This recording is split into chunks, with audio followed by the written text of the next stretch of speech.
안녕하세요. 저는 40대 여자입니다.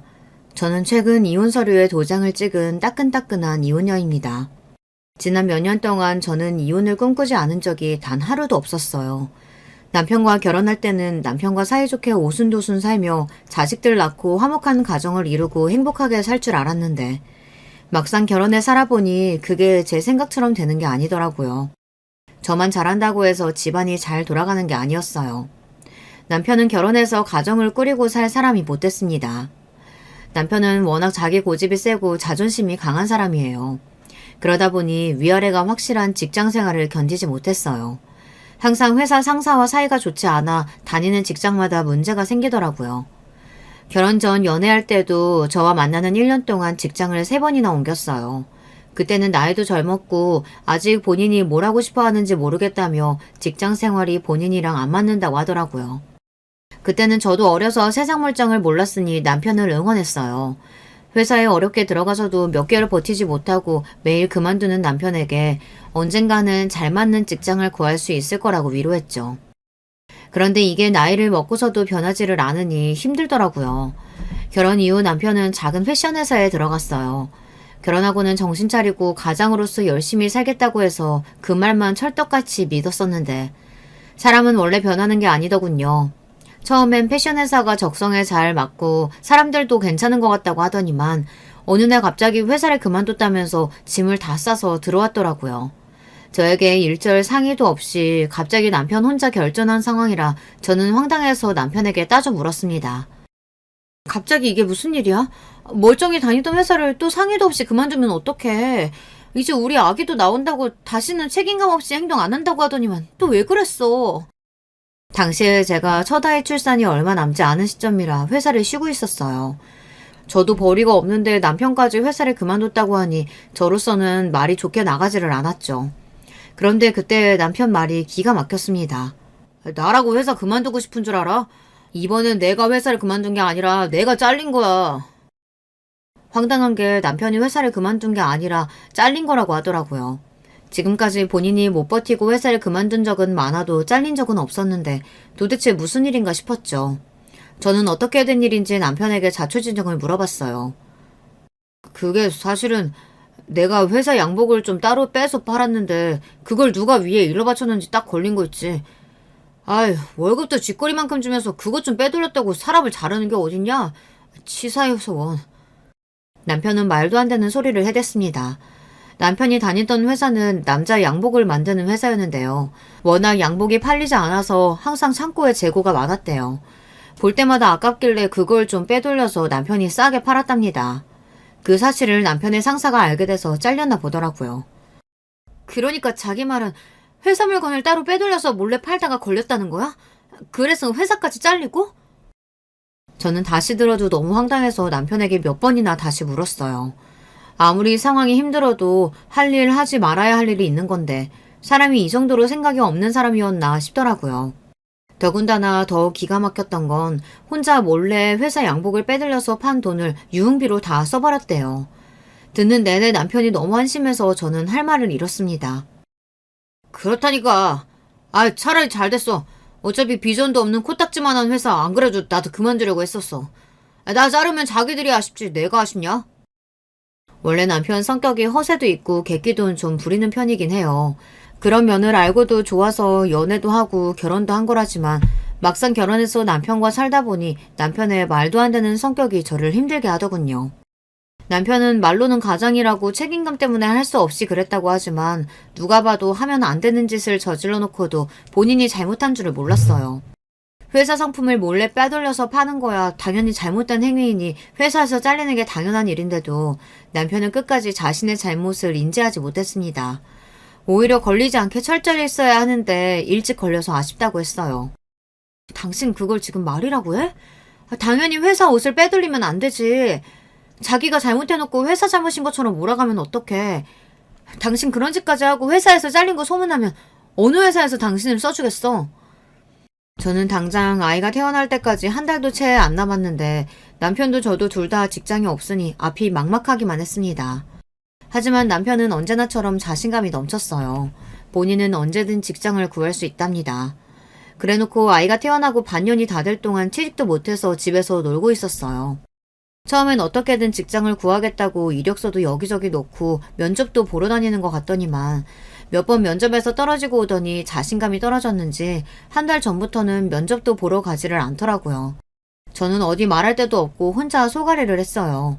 모아둔 돈은 진작에 다 떨어졌고 2달 전 친정엄마에게 연락해서 도와달라고 사정을 해서 받은 생활비도 이제 거의 다 떨어져가고 있었거든요. 그런 상황이다 보니 남편 얼굴만 보면 저도 모르게 화가 나서 부딪히기만 하면 싸웠어요. 그러던 어느 날이었어요. 시어머니께서 아기가 보고 싶다고 하셔서 잠깐 남편이랑 시댁에 갔습니다.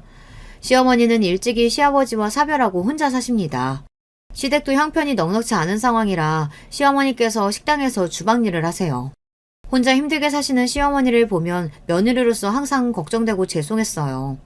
하지만 막상 시어머니를 만나면 그런 마음이 싹 사라졌습니다. 저는 남편이 반년이나 나가서 일할 생각을 안 하고 있어서 속이 상해도 시어머니 앞에서 내색도 안 했었는데 시어머니는 괜히 저를 볼 때마다 남편 바가지 긁지 말라고 은근 잔소리를 하더라고요.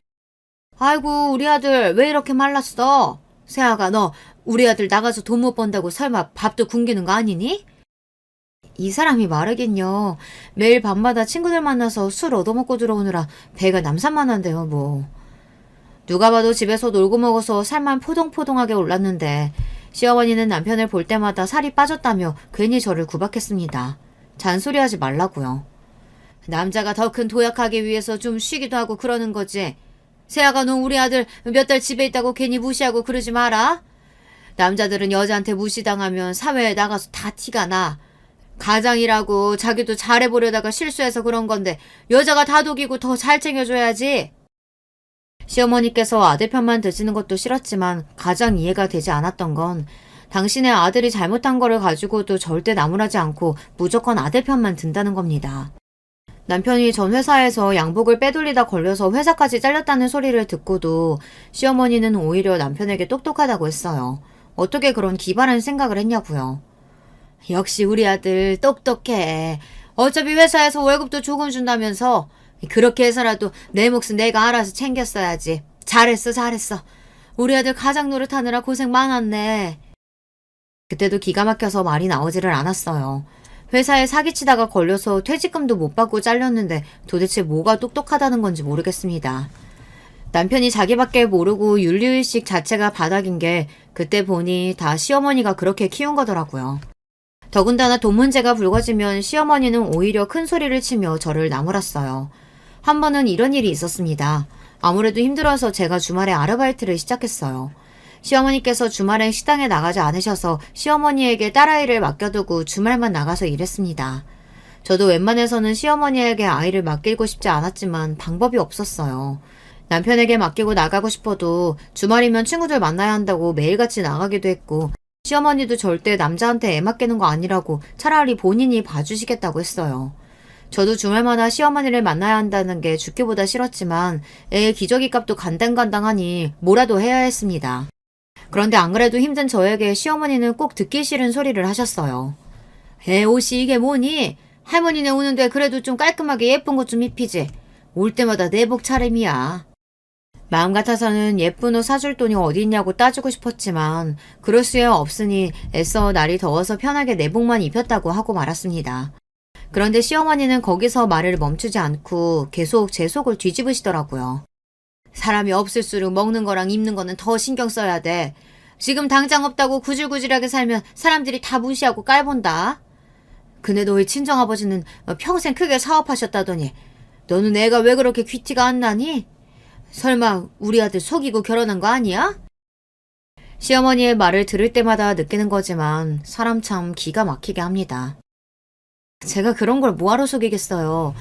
안 그래도 그냥 아버지랑 살 걸 내가 왜 괜히 결혼 같은 걸 해서 이 고생을 하고 있나. 저도 후회하거든요. 애 맡기는 입장에서 시어머니와 실랑이를 벌이고 싶지 않았지만 만나기만 하면 사람 속을 뒤집으시니 도저히 참을 수가 없었습니다.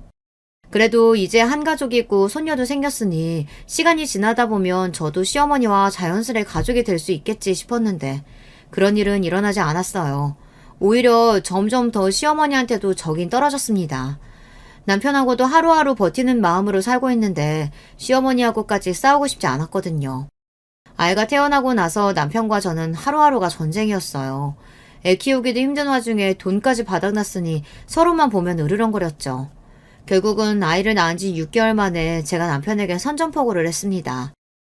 당신 아무래도 직장 구할 생각은 다 접은 것 같은데 그렇게 살 거면 앞으로 당신이 우리 수아 키워. 내가 당장 내일부터 직장 구할 테니까. 저로서는 큰 결단을 내린 거였어요. 그때까지도 아이 모유를 직접 먹이고 있었는데 이대로 있다가는 우리 세 식구 거리에 나앉을 것 같아 애를 남편에게 맡기고라도 나가서 벌어야겠다 싶더라고요. 그때까지도 남편이 집에 있어도 딸 육아에 전혀 관심이 없었기 때문에 지금이라도 육아에 참여하라는 이야기였습니다. 저라도 나가서 벌어야 먹고 사니까요. 그런데 제 말에 남편이 하는 말이 가관이었습니다. 남자가 어떻게 애를 키워? 애는 엄마가 키우는 거지. 엄마 젖 먹는 애까지 떼어놓고 애 엄마가 돈 벌러 나간다는 게 말이 되는 소리야? 그럼 어떡하란 말이야. 이제 진짜 생활비 하나도 없어. 당신이 나가서 안 벌면 나라도 나가서 벌어야지. 그럼 어떡해. 저는 그동안 가슴에 쌓여있던 울분이 폭발했습니다. 별말이 아닌데도 말을 내뱉을 때마다 눈물이 저절로 흘렀어요. 에이, 없기는 뭐가 없어. 장모님 계시잖아. 나 아직 취직 못했다고 조금만 도와달라고 말씀드려봐. 하나뿐인 외동딸이 힘들다고 얘기하는데 당연히 들어주시겠지. 남편의 말에 저는 절로 미간이 구겨졌습니다. 지금 제 눈앞의 남자가 제 남편이라는 인간이 맞나, 내 딸의 아빠가 맞나 싶더라고요. 남자 여자가 결혼하고 애까지 낳으면 서로의 바닥을 본다더니 이게 남편의 바닥이구나 싶었습니다. 당신 그걸 말이라고 해? 결혼할 때 우리가 어떻게 결혼했는지 잊었어? 친정 부모님이랑 인연 끊고 살기로 해놓고 이제 와서 엄마한테 또 돈을 달라고 하라고? 당신이 그러고도 주아 아빠야? 내 남편이 맞냐고! 아니, 당신이 저번에 장모님 찾아가서 생활비 받아왔다길래 나는 또 장인 장모님이랑 화해한 줄 알았지. 세상에 자식 이기는 부모 없다는데 우리 그냥 장인 장모님께 도와달라고 하자. 자기가 연락하면 장인 장모님도 좋아하실 거야. 순간 간신히 붙잡고 있던 이성의 끈이 빠지지 끊어지는 느낌을 받았습니다. 그전까지는 그래도 내가 좋아하던 사람이고 내 딸의 아버지니 웬만해서는 다 참고 넘어갈 수 있었어요. 그런데 그날은 제 한계가 여기까지라는 걸 바로 알겠더라고요. 아마 그날이었던 것 같아요. 이 남자와 나는 앞으로 부부로 살 날이 길지 않겠구나. 이런 남자에게 나와 내 딸의 인생을 맡길 수는 없겠구나 하는 마음이 들었어요. 저는 남편과 결혼하겠다고 결심했을 때 포기한 게 많아요. 사실 남편과 결혼하겠다고 우리 집에 데려갔을 때 친정아버지께서 남편을 반대했어요. 친정아버지는 사업을 오래 하신 분이라 반무당이나 다름없어요. 사람 눈만 봐도 어떤 사람인지 아신대요. 친정아버지는 남편을 보자마자 몇 가지 질문만 하시고는 고개를 절레절레 흔드시더니 남편에게 그만 돌아가라고 했습니다. 결혼은 절대 안 된다고요. 남편이 앞에 있으니 이유를 설명하시진 않았지만 그날 남편이 돌아가고 나서 저를 불러 당장 남편과 헤어지라고 했어요. 당시에 저는 너무 억울했어요. 제가 남자를 만날 때마다 한 번도 아버지께서 마음에 든다고 하신 적이 없었기에 결혼도 쉽게 허락하시지 않을 거라는 거야 알고야 있었지만 남편을 앞에 두고 바로 결혼은 안 된다고 단호하게 이야기하실 줄은 몰랐거든요. 아무리 아버지가 생각하는 사회 조건에 부합하지 않아도 그렇지 그 사람도 그 집에서는 귀한 자식인데 사람을 앞에 두고 결혼은 안 된다, 포기하고 돌아가라 그렇게 말씀하시는 건 너무하신 거 아니에요? 아버지는 워낙 사람 조건을 중요하게 생각하시는 분이에요. 아버지가 대대로 사업가 집안에서 어려서부터 풍족하게 자라났습니다. 그러다 보니 뼛속까지 사업가예요. 집안이니 학벌이니 별거 아니라고 서로 달라도 극복할 수 있다는 말을 아버지께서는 제일 싫어했어요. 그래서 하나뿐인 딸인 저도 아버지처럼 자라기를 바라셨죠. 그래서 항상 비슷한 조건의 사람들과 어울리게 했어요. 학년이 바뀔 때마다 친구도 가려 사귀게 했습니다. 집안 사정이 좋지 않거나 부모님 사이가 좋지 않은 친구하고는 어울리지 말라고 저에게 그렇게 대놓고 이야기하시기도 했어요. 살다 보면 가정교육이 얼마나 중요한지 알게 돼 있어. 하나를 보면 열을 안다고 부모가 변변하지 못하면 그 자식도 뻔하지. 어린 저는 아버지의 그런 점이 너무 싫어서 항상 아버지와 부딪혔습니다. 우리 집 가정교육은 얼마나 훌륭하다 그래요? 우리 집은 돈만 많았지 아버지가 독재자처럼 뭐든 마음대로 하잖아요. 저거 복에 겨운 소리 하는 것 좀 봐. 네가 아직 어려서 몰라서 그러는데 아버지 그늘 밑에 살 때가 행복했구나 하는 날이 분명히 온다. 고등학교 때까지는 어쩔 수 없이 아버지의 의지를 움직였지만 20살이 돼서부터는 다 제 마음대로 했습니다. 대학도 아버지께서 권유한 대학을 가지 않고 제가 원하는 대학을 갔어요. 기숙사가 있는 대학에 들어가서 아예 집을 나가버렸습니다. 그때는 아버지의 간섭이 그냥 싫어서 하루라도 빨리 벗어나고 싶었거든요. 아버지와 본격적으로 틀어지기 시작한 게 그때부터였을 거예요. 성인이 됐다고 더는 아버지의 말대로 움직이지 않는 저를 아버지도 결국엔 내팽개 쳤거든요. 저게 아주 곱게 자라서 세상 물정이라고는 모르지. 좋아! 나도 내 말 안 듣는 자식은 필요 없다. 대학도 다 네 맘대로 결정해서 갔으니 앞으로 일전 내 돈 받아서 쓸 생각하지 마. 네가 벌어서 네가 알아서 써. 제가 고집이 왜 세겠어요. 아버지를 똑 닮아 고집이 센 겁니다. 아버지도 한번 내뱉은 말은 절대 바꾸지 않으시기 때문에 20살이 되자마자 집을 떠난 저를 신경 쓰지 않았어요. 그때부터 독립해서 혼자 힘으로 대학도 다니고 먹고 살았습니다. 물론 저와 아버지 사이에서 항상 힘들었던 어머니께서 아버지 몰래 많이 도와주기는 하셨지만 결혼은 달랐어요. 아버지께서 반대하셔도 항상 제 편이었던 어머니마저 결혼은 조금 더 신중하게 생각하라고 설득하셨습니다. 학벌이든 직업이든 뭐 하나라도 내세울 게 없으면 집안이라도 멀쩡해야지. 아버지도 없이 홀어머니인 거도 마음에 안 들어 죽겠는데. 뭐? 식당 주방에서 일해? 도대체 네가 뭐가 아쉬워서 그런 집에 시집을 가서 고생을 해? 그냥 아빠랑 사는 게 훨씬 낫지. 아버지 말씀이 맞아. 네가 몰라서 그렇지 시어머니 자리로 홀어머니 그거 쉬운 거 아니야.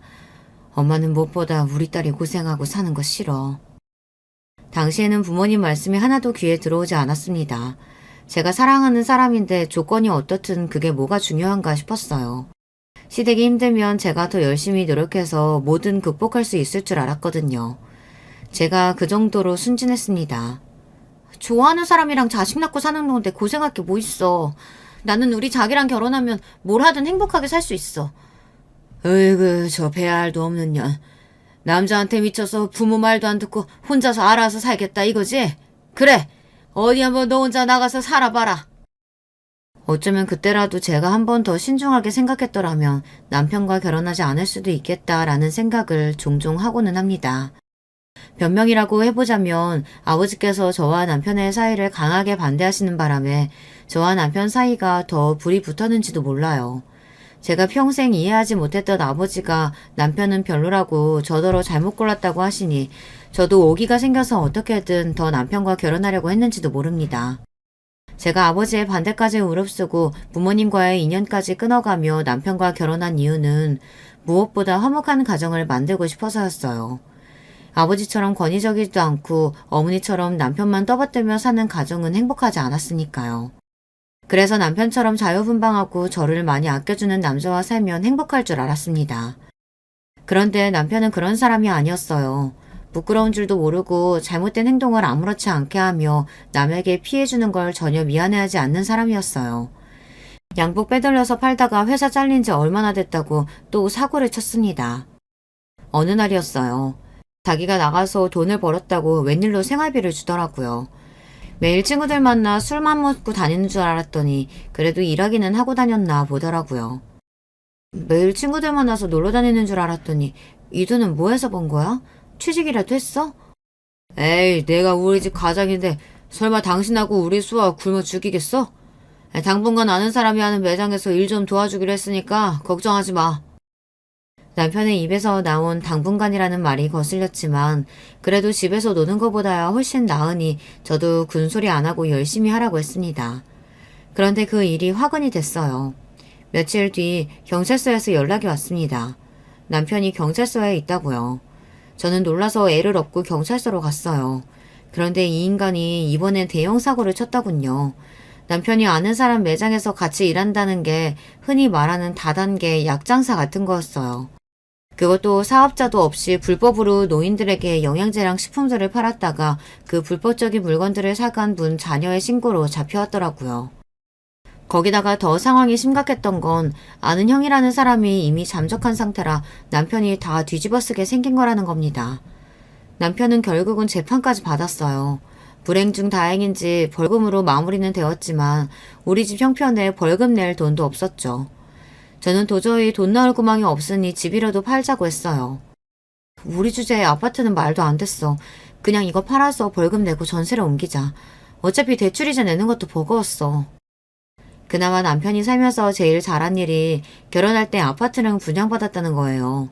위치도 서울 중심부라 거의 로또나 다름없는 아파트였죠. 갖고만 있으면 계속 오를 거라 힘들어도 대출 이자는 꼬박꼬박 내고 있었는데 당장 벌금을 내야 하는 상황에 도저히 방법이 없으니 집을 팔 수밖에 없겠다 싶었습니다. 그런데 제 말에 남편과 시어머니는 난리가 났어요. 그 아파트가 어떤 아파트인데 팔아? 지금도 벌써 3억이나 올랐는데 나는 절대 못 팔아. 그럼 어떡해? 당신 돈 있어? 몇천이나 되는 벌금이랑 위약금 다 어떡할 거냐고. 얘가 너는 그깟 몇천 때문에 왜 내 아들이 잡니? 우리 아들이 일이 이렇게 될 줄 알고 그랬어? 너랑 네 딸 먹여 살리려고 하다가 그런 거잖아. 그리고 너는 애가 머리가 왜 그렇게 멍청하니? 이 아파트 앞으로 계속 오를 텐데 지금 팔면 어떡해? 그냥 너희 친정에 한번 부탁 좀 해. 상황이 이러니 좀 도와달라고. 시어머니는 너무도 당연하게 친정에 연락하라고 했습니다. 어차피 손녀도 태어나고 이제 좀 있으면 돌인데 언제까지 그렇게 남남처럼 살 거냐고요. 이 김에 너도 부모님이랑 다시 연락하고 지내면 좀 좋아? 부모 자식 간의 천륜인데 그걸 어떻게 평생 끊고 사니? 저는 기가 막혀서 말문이 막혀 말도 나오지 않았습니다. 인간들이 어떻게 저렇게 뻔뻔한지 모르겠어요. 제가 저지른 일도 아니고 어머니 아들이 사고친 걸 왜 우리 부모님께 해결해달라고 그래요? 어머머, 얘 말하는 것 좀 봐. 네가 지금까지 시집 와서 한 게 뭐가 있니? 친정에 도와달라고 좀 하는 게 뭐가 힘들다고. 몰라. 이 집은 어차피 못 파니까 네가 알아서 해. 시어머니는 갈 때까지도 남편에게 집은 절대 안 된다고, 팔면 가만 안 두겠다고 막말까지 하고 돌아가셨어요. 저는 한숨이 절로 나왔습니다. 머리가 펑 하고 터져버릴 것만 같았어요. 그런데 그때 남편이 제 앞에 무릎을 꿇었습니다. 자기도 알잖아. 이 집이 나한테 어떤 집인지. 평생 엄마랑 월세 전세만 전전하고 살다가 처음으로 내가 산 내 집이야. 나 이 집 못 팔아. 그러니까 당신이 이번 한 번만 나 좀 살려줘. 어? 그럼 나 다시는 이런 짓 안 해. 남편은 눈물만 안 흘렸지 제 앞에서 애걸복걸하며 사정사정을 했습니다.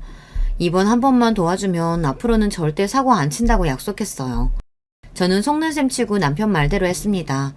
친정엄마를 찾아가 자초지정을 설명하고 마지막으로 좀 도와달라고 했어요.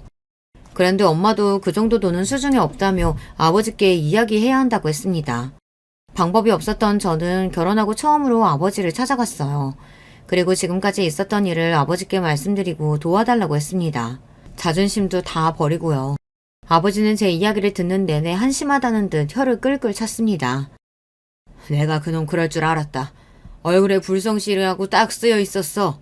그뿐이야? 그놈 엄마라는 사람도 그래. 도대체 아들놈을 어떻게 키웠길래 사고치고 수습을 마누라한테 시켜? 한심한 놈 같으니. 저는 아버지의 모진 소리도 가만히 들었습니다. 저는 이런 소리를 들어도 싸니까요. 제가 생각해도 스스로가 너무 한심하고 멍청했어요. 그래도 다행인 건 아버지께서 도와주셨다는 겁니다. 제가 아이를 낳았는데도 애를 보러 가지 않았으니 부모로서 미안한 마음을 담아 출산 선물로 해주는 거라고요. 그리고 다시는 이런 일로 찾아오지 말라고 하셨어요. 아버지의 성격을 아는 저로서는 이 정도만으로도 감사하다고 생각했습니다. 그런데 문제는 남편이었어요. 아버지께서 돈 문제를 해결해주자 제가 친정과 다시 사이가 좋아졌다고 생각했는지 남편은 저에게 상의도 하지 않고 아버지께서 운영하는 회사까지 찾아가 아버지를 만났습니다. 장인어른, 우리 수아가 조금 있으면 돌이에요. 그래도 하나밖에 없는 손녀 돌잔치에는 꼭 와주실 거죠? 남편이 친정아버지를 찾아간 명분은 하나뿐인 손녀 돌잔치를 핑계로 아버지와의 관계에 물꼬를 트고 싶었던 것 같아요. 그런데 저희 친정아버지께선 호락호락하신 분이 아니다 보니 남편의 행동이 썩 유쾌하지 않으셨나 봅니다. 자네, 연락도 없이 다짜고짜 회사까지 찾아와서 지금 뭐 하는 건가? 내가 설마 딸내미랑 인연 끊으면서 앞으로 태어날 손주 생각도 안 하고 딸이랑 연 끊고 살았겠나? 나한테는 자식 없으니까 괜한 소리 하지 말고 나 바쁘니까 그만 돌아가게. 남편도 남편이지만 친정아버지도 대단한 분이세요. 남편 말대로 자식이라고는 저밖에 없으니 아버지에게 유일한 손녀가 태어난 건데 아버지는 일절 아이에 대해 궁금해하시지도 않으시고 남편을 쫓아내다시피 하셨대요. 그날 저녁 집에 돌아온 남편은 오히려 저에게 불쑥 화를 냈습니다. 장인어른 대단하시더라. 그렇게 좋은 집에 사시고 큰 회사도 운영하시면서 힘든 자식 좀 도와줄 수도 있지. 일절 안부도 한마디 안 물으시고 끝까지 우리 수아 이야기도 궁금해하지 않으시더라고. 안 그래도 애 키우면서 살림 걱정하느라 매일매일 저는 혼자 마음 졸이며 살고 있는데 그 와중에 남편이라는 인간은 친정아버지까지 찾아가 철없는 행동을 하고 왔다고 생각하니 저는 화가 머리끝까지 났습니다. 안 그래도 육아 스트레스에 시어머니 시집살이에 힘들어 죽겠는데 남편까지 저를 도와주지 않으니 너무 힘들더군요. 지금까지 말 한마디 없다가 우리 아버지는 갑자기 왜 찾아간 거야? 당신은 자존심도 없어? 아버지가 당신 조건만 보고 무작정 반대했었는데 보란듯 잘 사는 모습 보여주고 싶지 않냐고. 남편은 최악 중 최악이었어요. 제가 나가서 일하겠다고 해도 애 보기 싫어서 절대 안 된다고 본인이 알아서 하겠다고 하더니만 결국은 매일 사고만 치더니 생각해낸 게 저희 친정아버지 회사까지 찾아간 거였나 봐요. 내가 나만 잘 먹고 잘 살자고 그랬어? 어차피 당신 부모님인데 힘들 때 좀 도와달라고 손 벌릴 수도 있지. 아 몰라. 우리 수아 돌잔치 때 장인 장모님 꼭 오시게 할 거니까 자기는 그냥 두고 봐. 남편이 저 정도로 뻔뻔한 사람인 줄은 몰랐는데 사람이 궁지에 몰리니 본색이 드러나더라고요. 남편은 이제 애도 태어났는데 분명 저희 친정 부모님이 끝까지 외면하시지는 않을 거라고 했어요. 그런데 남편 생각이 아주 다른 것만은 아니었습니다. 남편이 직장에서 상사한테 아부는 잘 못해도 장인 장모님 설득하는 건 곧잘 했는지 친정 부모님께서 아이 돌잔치날에 오셨어요. 그리고 더 신기했던 건 아버지의 반응이었습니다. 돌잔치가 끝나고 저와 남편에게 오시더니 남편에게 다음 주부터 회사로 출근하라고 했습니다. 애도 있는데 영 형편이 좋은 것 같지 않으니 내가 회사에 자리는 하나 만들어주네만 그렇다고 자네를 내 사위로 인정한 건 아니야. 감사합니다. 저 정말 열심히 할게요, 장인어른. 지켜봐 주세요. 손녀를 직접 보자 아무래도 친정아버지의 마음이 좋지 않으셨는지 큰 결심을 하신 것 같았어요. 저는 남편에게 신신당부를 했습니다. 아버지께서 어려운 결정을 하신 거니 성실하게 생활하라고요. 그래도 남편도 아예 생각이 없는 사람은 아닌지 아버지 회사는 성실하게 다녔어요. 들어가서도 별탈 없이 3년 넘게 잘 다녔습니다. 남편이 아버지 회사에서 일하는 동안 아버지도 점점 마음을 열어서 자주 왕래하고 지냈어요. 명절 때 같이 여행도 가고 생신 때 찾아뵙기도 했습니다. 확실히 부모님과 왕래하면서 지내니 저도 마음이 놓였는지 바로 둘째가 생기더라고요. 둘째가 생기고 나서는 친정엄마가 자주 집에 와서 도와주셔서 저도 슬슬 직장을 구하려고 하고 있었어요. 이제야 제가 꿈꾸던 화목한 가정에 가까워지고 있다는 느낌이 들었어요. 그러던 중 생각지도 못한 일이 생겼습니다. 친정아버지께서 갑작스레 돌아가셨어요. 저와 어머니는 전혀 모르고 있었는데 친정아버지께서 몇 개월 전 두통이 너무 심해서 병원을 찾았다가 뇌에 작은 종양이 발견돼서 급하게 수술해야 한다고 했더라고요. 그런데 아버지는 수술을 받지 않으셨습니다. 그러고는 몇 개월 뒤 출근하시는 길에 쓰러지셔서 돌아가시게 된 거예요. 아버지께서 돌아가셨다는 사실이 믿기지도 않는 상황에서 시간은 잘만 흘러갔습니다. 저와 어머니는 슬픔을 제대로 추스리지도 못한 채 아버지 장례를 치러야 했어요. 그런데 장례식이 마무리될 즈음 아버지의 담당 변호사가 찾아왔는데 가족들에게 믿기지 않는 이야기를 했습니다. 글쎄 친정아버지께서 당신이 돌아가시면 회사를 제 남편에게 물려주라고 했다는 겁니다. 저는 제 두 귀로 듣고도 믿기지 않아 변호사에게 몇 번이나 다시 확인했습니다. 그게 사실이냐고요. 그 순간 남편이 미소를 지으며 주먹을 불끈 쥐던 모습이 아직도 제 눈에는 생생합니다. 아무리 생각해도 믿기지 않았어요. 딸 돌잔치 이후 친정 부모님과 왕래를 시작해 다시 가까워지긴 했지만 회사를 맡길 정도로 남편을 믿지는 않으셨어요. 그런데 놀랄 일은 거기서 끝이 아니었습니다. 아버지의 유언장 내용이 공개되고 나자 남편과 시어머니 행동이 기가 막혔다는 겁니다. 남편은 잔뜩 올라간 어깨로 기고만장해선 전보다 더 제 앞에서 재수없게 굴었어요. 당신 나한테 매일 잔소리하고 무시했지? 이거 봐, 내가 그동안 장인어른께 얼마나 잘했으면 그 독한 장인어른이 제일 아끼는 회사를 나한테 넘겼겠어. 아무래도 이상해. 항상 아버지는 본인이 아닌 이상 회사는 무조건 전문 경영인에게 맡긴다고 하셨는데. 저는 아무리 생각해도 이해가 되지 않았습니다. 그런데 그때였어요. 남편이 갑자기 욱하더니 기분 나쁘다는 듯 저에게 큰 소리를 쳤습니다. 당신 지금 그거 무슨 뜻이야? 아버지께서 결정한 일이 마음에 안 들기라도 한다는 거야? 내가 회사 물려받는 게 이상하다는 거냐고. 그거야. 평소 아버지께서 당신을 탐탁지 않아 하셨으니까 이해가 안 돼서 그러지. 남편의 태도에 저도 욱해서 소리를 지르고 말았습니다. 제 말에 남편이 마음이 많이 상했는지 인상을 팍 구긴 채 집을 나가버렸어요. 제가 말이 심했나 싶기도 했지만 남편이 저러는 게 어디 하루 이틀인가 싶어 그냥 그러려니 했습니다. 어찌됐든 살아생전 아버지께서 남편을 좋아하지 않았던 것처럼 보였지만 그래도 하나뿐인 사위라고 마지막으로 한 번쯤은 믿어보시려고 하신 건가 싶은 마음도 들었습니다. 제 입장에서는 아버지께서 평생 일궈낸 회사를 남에게 주느니 남편이 맡아서 해보는 게 나쁘지 않다고 생각했으니까요. 그런데 얼마 뒤 충격적인 일이 벌어졌습니다. 어느 날 시어머니께서 불쑥 저를 찾아왔어요. 그러더니 제 앞에 이혼 서류를 내밀었습니다. 너 우리 아들 매일 무시했지? 우리 아들도 이제 회사 대표라 이거야. 이제 우리 아들한테도 너 같은 거 필요 없으니까 당장 이혼 서류에 도장 찍어라. 저는 이게 도대체 무슨 일인가 싶어 어안이 벙벙했습니다. 이건 또 무슨 상황인가 싶었죠. 어머님, 갑자기 찾아와서 뭐 하시는 거예요? 애들 아빠가 본인이 잘나서 회사 물려받던 것도 아니고 우리 아버지가 저 봐서 물려주신 건데. 옛말에 뭐로 가도 서울만 가면 된다라는 말이 있어. 어쨌든 우리 아들 앞으로 물려받았으니까 우리 아들 거야. 시어머니의 말도 안 되는 억지에 저는 웃음이 다 튀어나왔습니다. 아버지 회사도 물려받았겠다. 이제는 저랑은 볼일 다 봤으니 이혼이라고요? 애들 아빠도 같은 생각인 거죠? 당연하지. 우리 아들이 너한테 찔려도 진작 찔렸는데 너희 아버지 회사 하나 보고 지금까지 꾹꾹 참은 거야. 그거 아니었으면 너 버리고 다른 여자 만나도 진작 만났지. 가만 보면 남편이 시어머니를 그대로 빼다 박았어요. 무식해도 너무 무식한 게 둘이 똑같더라고요. 잘 됐네요. 안 그래도 제가 먼저 어떻게 말을 해야 하나 고민했었는데 어머니께서 먼저 말씀해 주시니 속이 다 시원하네요. 좋아요.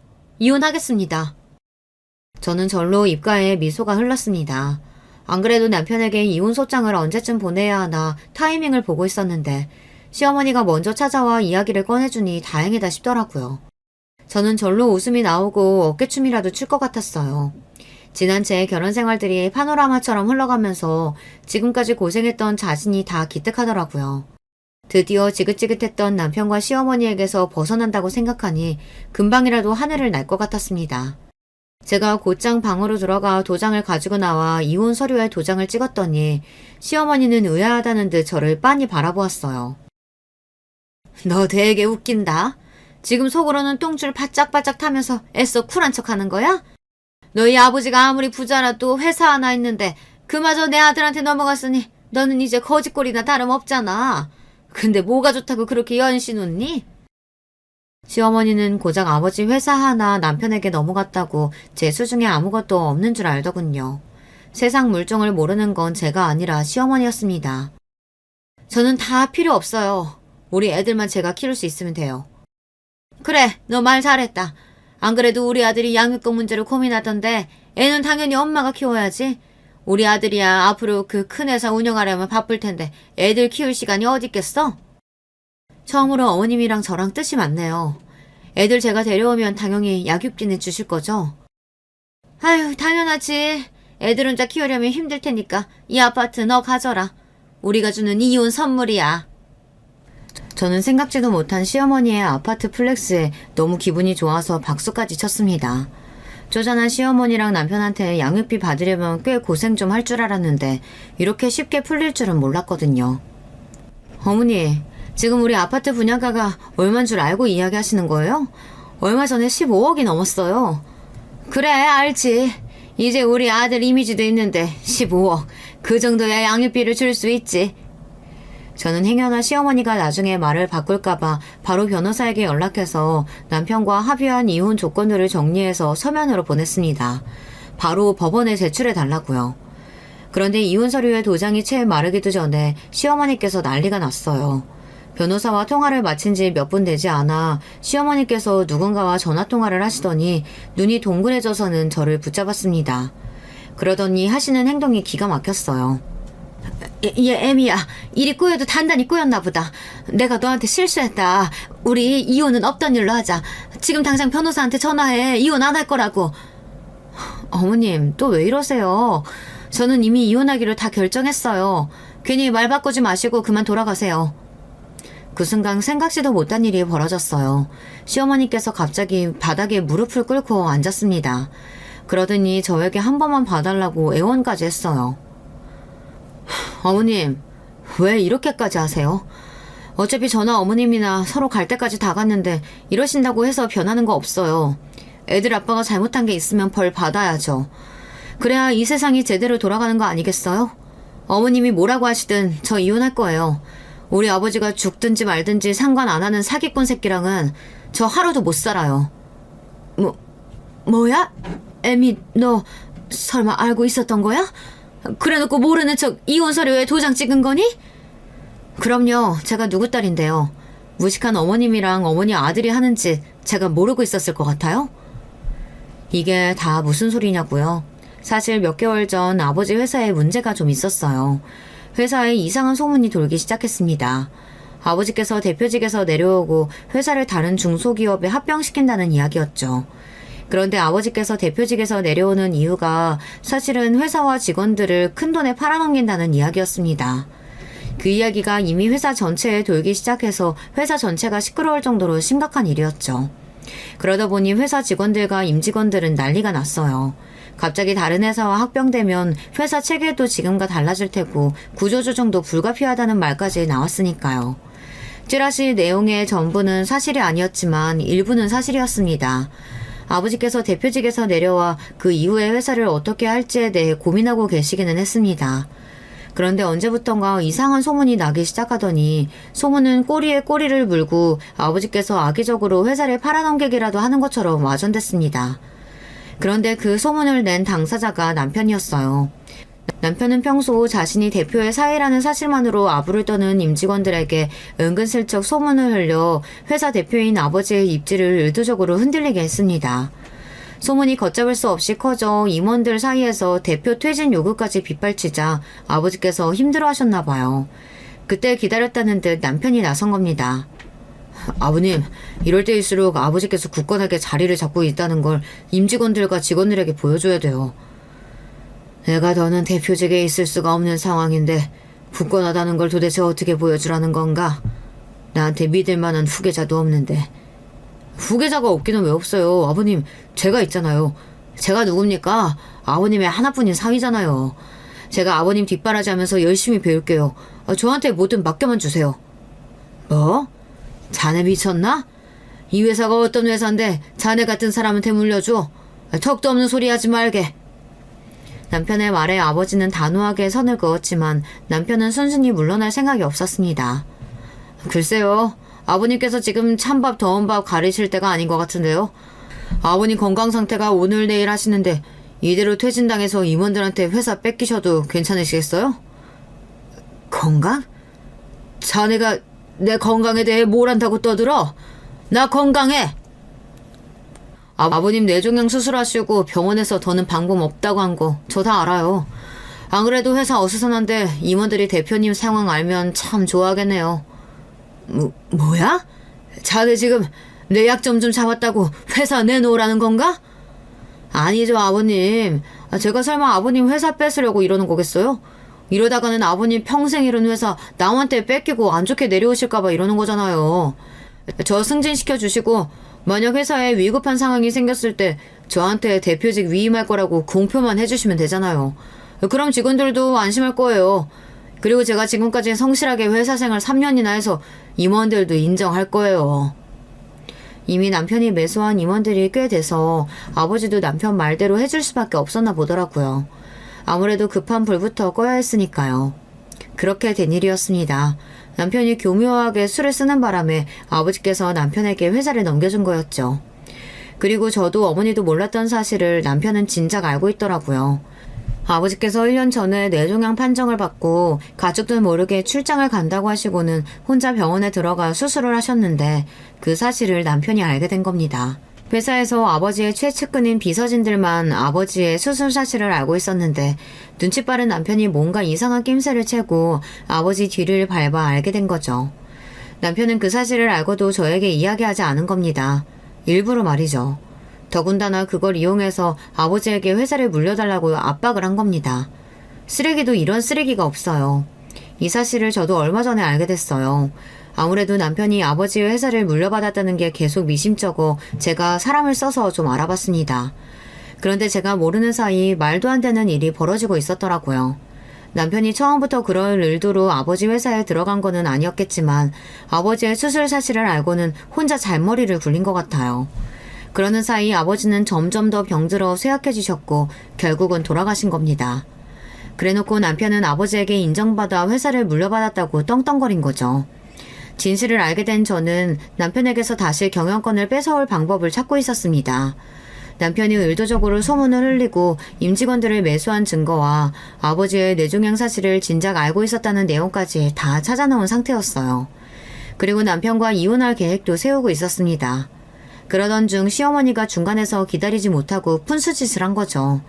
그런데 때마침 제가 회사를 다시 찾아오려고 하고 있다는 정보를 남편이 알게 된 거예요. 아직 남편이 대표로 선출된 상태가 아니었기 때문에 제가 준비한 증거들을 임원들에게만 보여줘도 남편이 대표가 될 일은 없었습니다. 그리고 애초에 회사를 다른 회사에 넘기려고 한 일이 없었기 때문에 남편의 대표직 선출은 다 무효로 할 수 있었어요. 그 이야기를 들은 남편이 시어머니에게 급하게 연락한 거죠. 저와 이혼할 수 없다고요.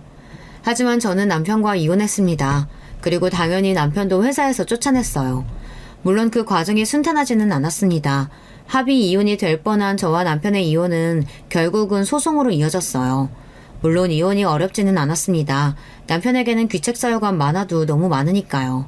5년 가까이 되는 결혼 생활 동안 남편이 저지른 만행들과 가장으로서 모든 책임을 버리고 살아온 점, 그리고 아버지의 회사를 뺏으려고 저지른 더러운 짓까지 모두 다 입증돼서 이혼이 성립됐어요. 물론 양육권도 제가 가져왔고요. 아직 아파트에 대한 재산 분할이 조정 중이지만 그것 또한 뺏기지 않을 생각입니다. 분양도 내가 받았고 이자도 내가 냈는데 당신이 뭔데 내 아파트를 가져가겠다는 거야? 남편은 끝까지 뻔뻔하게 굴었습니다. 하지만 시어머니는 달랐죠. 너 이놈 새끼 조용히 안 해? 애미야, 네가 결혼 생활 동안 고생한 거 내가 잘 안다.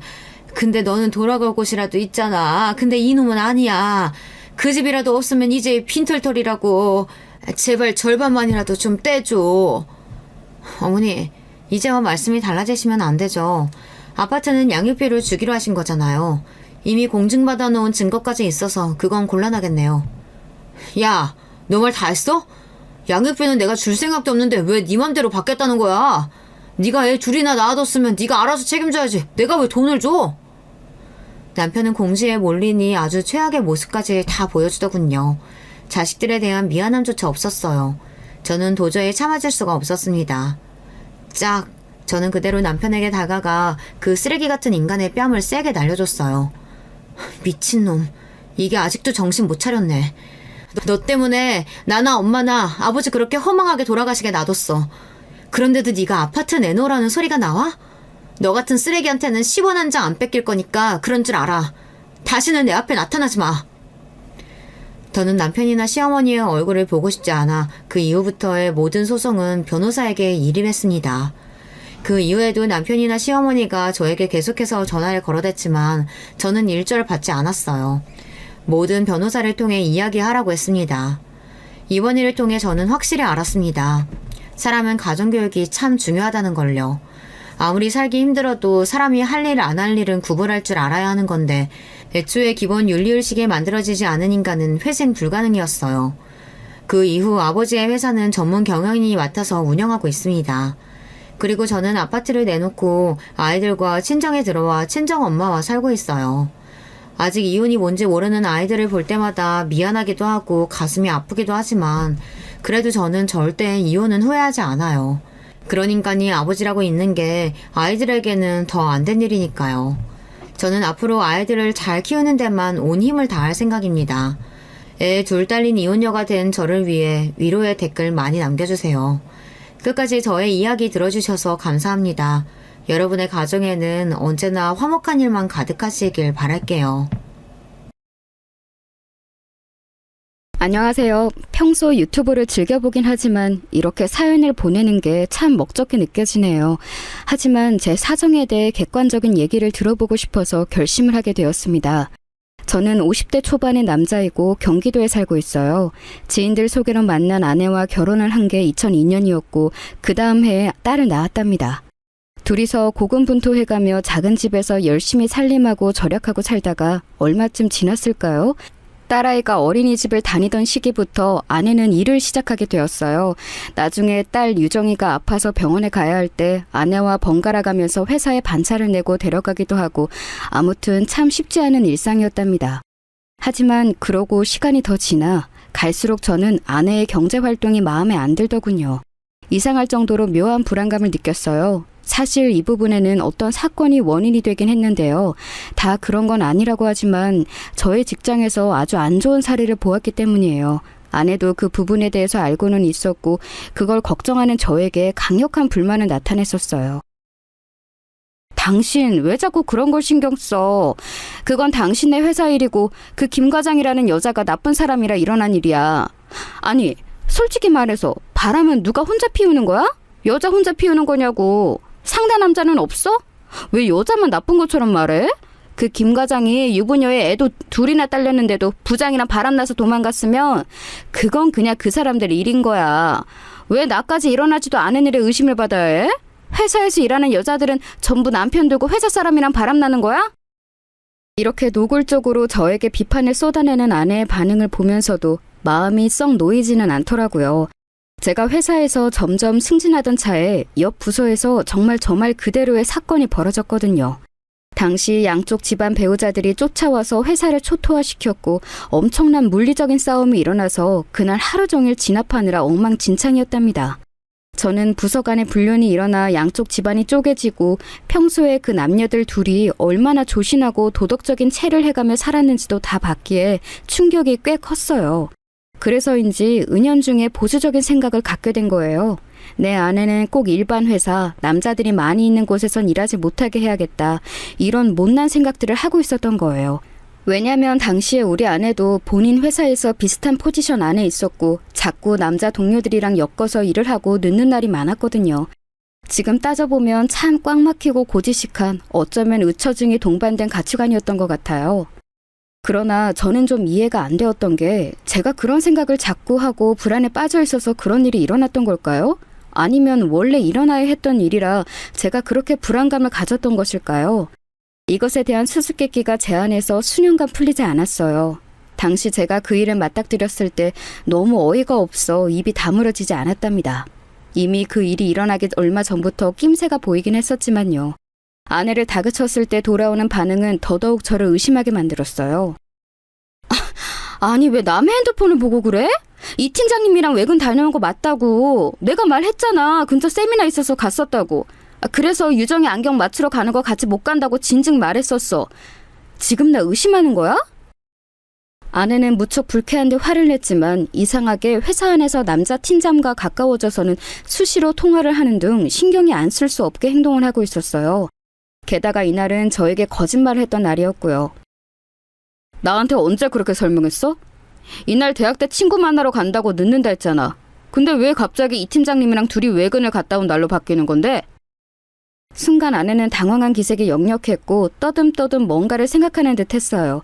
전 충분히 불만이 많고 의심이 갔던 게 회사에서 뭔가 팀 변경이 있다고 분주하게 굴더니 묘하게 화장법이나 외모를 신경 쓰는 모양새가 요란스러워진 거예요. 말로는 자기 커리어 때문에라도 신경을 써야 한다고 했었지만요.